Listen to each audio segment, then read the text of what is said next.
What's growing on, gardeners? On today's 2-minute garden tip, I'm going to show you my favorite kitchen scraps to compost that we actually do compost almost every single week. So let's make our way over to our homemade trash can composter, and then I'm going to compost all of the kitchen scraps that I collected over the last week. So the first thing that you'll notice in here are eggshells. We love saving the dried eggshells.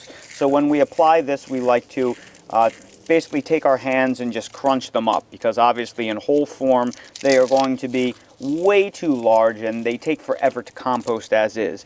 Then we have coffee grounds. Coffee grounds are an excellent source of nitrogen. We drink iced coffee every single day, so these are the natural coffee grounds. Just make sure that what you use is all natural coffee, not artificially flavored coffee. Then we have the remnants of garden scraps. So here I have some leek leaves and some broccoli stalks that we didn't need. Then there's also some kale leaves in here.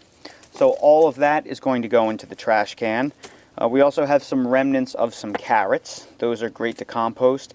And then I use a lot of herbs in my cooking. So here we have some oregano stems. I think there's also some cilantro stems in here as well, because we love that. And here's some leftover green onion tops that you can see right here. That's all going to go in there. We have the core of an apple. That goes in there. And I'll tell you what isn't in here. Oh, here's some celery. What isn't in here are banana peels. Usually we eat a few bananas every single week.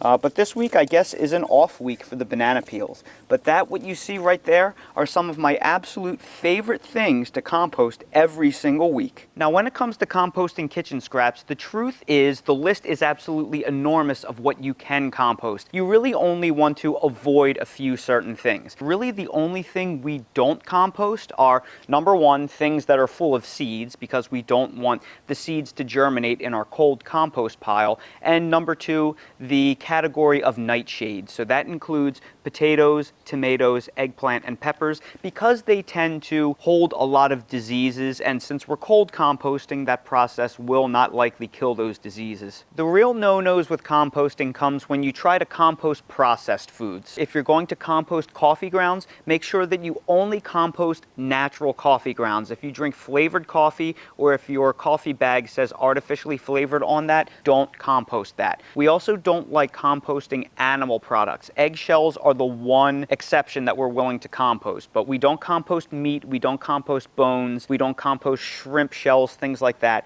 because that can attract other animals to dig in your compost, and it can also harbor diseases when you turn your compost, so we try to avoid that. Also, you don't want to compost anything like pet manure. Please don't compost pet waste. And finally, never compost finished meals. So don't compost your lasagna, your pizza. Don't compost anything that contains oils or refined sugar or things like that. We only want to compost whole foods and raw materials for the most part. The list of what you can compost is absolutely ginormous. It's the list of what you shouldn't compost that really is important. And that's today's 2-minute garden tip. If you're new to the channel, please consider subscribing and hitting the bell to receive new video notifications, and check out our Amazon storefront and Spreadshop in the video description for a list of the gardening products I use and awesome custom designed apparel and other gear. Your support is greatly appreciated.